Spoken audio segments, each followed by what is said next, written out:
টাকা ধার চেয়েছিল। বললাম এই মুহূর্তে আমার কাছে নেই, দিতে পারবো না। বলল ইটস ওকে। তারপর থেকে আমাকে এড়িয়ে চলতে শুরু করলো। এখন সে আর আমার সাথে কথা বলে না। অথচ একসময় সম্পর্কটা বেশ ভালোই ছিল।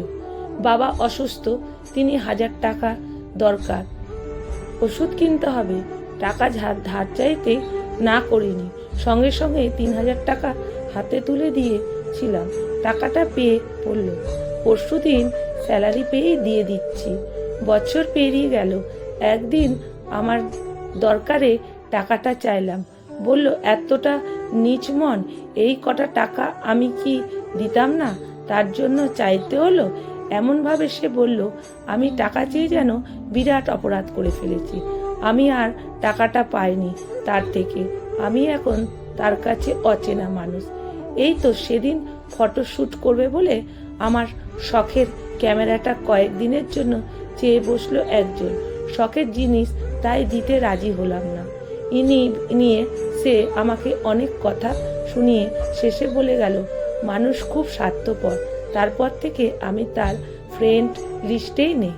খুব ভালো ভালো কথা বলতো সে, আমি ভাবতাম আমার আপনজন।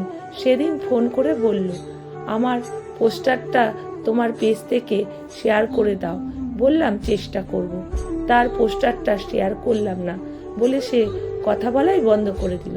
সম্পর্কের সমীকরণ বদলে গেল। তারপর থেকে এখন আর সম্পর্কটা নেই তার সাথে।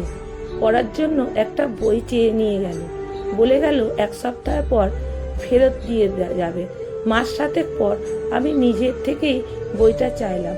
বলল এ তো আমার মহামূল্যবান রত্ন কিছুই না, সামান্য একটা বই, তো না চাইলেই দিয়ে দিতাম।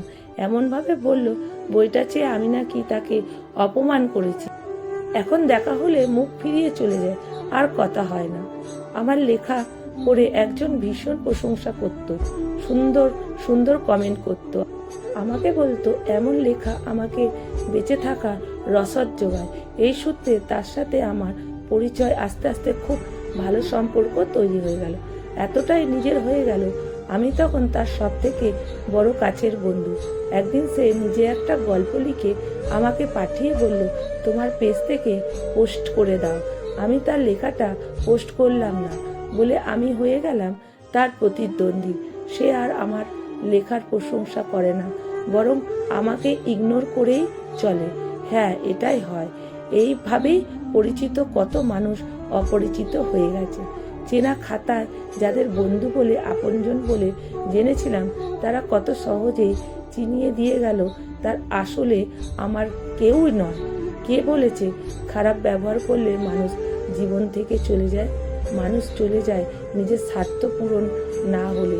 আপনি যখন উচিত কথা বলবেন, সত্য পথে হাঁটবেন, মুখের ওপরে না বলে নিজের ভালো থাকার কথা চিন্তা করবেন, তখন মানুষ কিছুতেই আপনাকে পছন্দ করবে না। শুধু দেখবেন সব থেকে চেনা মানুষটা কত তাড়াতাড়ি অচেনা হয়ে গেল।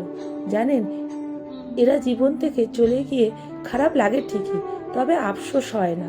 নিজের মনের কাছে যখন সৎ থাকবেন, তখন এই সংকীর্ণ স্বার্থের কাছে নিজেকে বিলিয়ে দিয়ে নিজেকে উদার প্রমাণ করতে যাবেন না কখনোই। এই রকম 2-1 মানুষ জীবন থেকে চলে গেলে জীবনের ভার মুক্ত হয়। মনে রাখবেন আপনার জায়গায় আপনি ঠিক। কজন আর আপনার জন্য আপনাকে ভালোবাসবে? মানুষ ভালোবাসবে তার নিজের স্বার্থে। কলমে সরজিৎ ঘোষ, পাঠে অনিতা ভট্টাচার্য।